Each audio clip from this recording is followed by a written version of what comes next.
That evening, the sky glowed in vibrant shades of pink and orange as the sun dipped below the horizon. I made my way to Ethan's house, my heart pounding with an uneasy blend of excitement and guilt. The tension between us had been building ever since that night over wine, a moment that changed everything.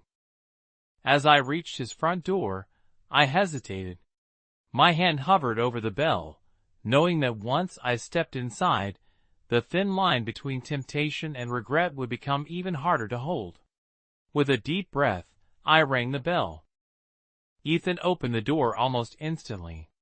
He stood there in a plain t-shirt and jeans, his easy smile masking the storm beneath the surface. "Hey, come on in," he said warmly, stepping aside.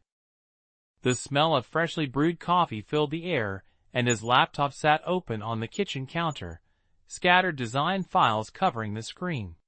"Thanks for helping me out," he said, his tone casual. But the flicker in his gaze betrayed the casual nature of his words.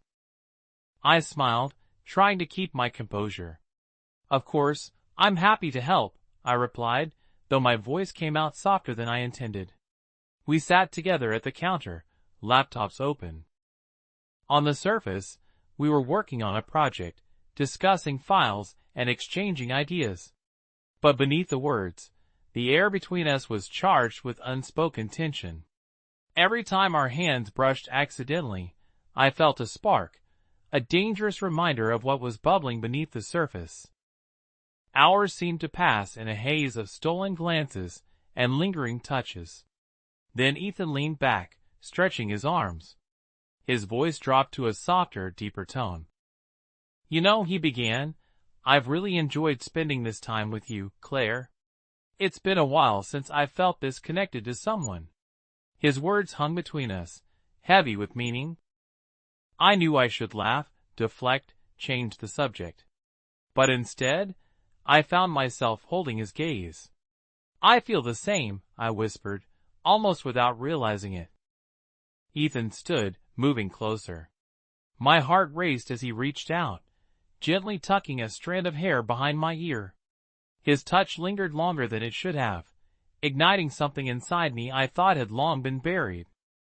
"Claire," he murmured, my name barely a whisper. "There's something real between us. I know you feel it too."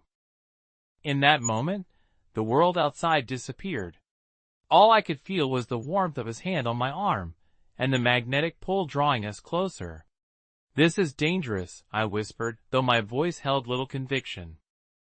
Ethan's thumb traced slow circles on my skin. "We'll be careful," he promised. "We're adults, we can handle this." The last of my resistance crumbled. Rationality slipped away, leaving only the thrill of the moment.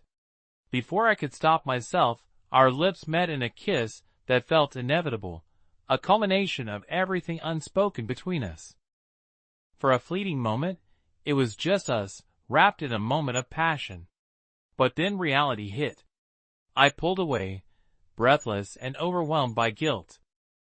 "I should go," I whispered, grabbing my things in a hurried attempt to escape. Ethan stood silently, his eyes filled with a mixture of longing and understanding.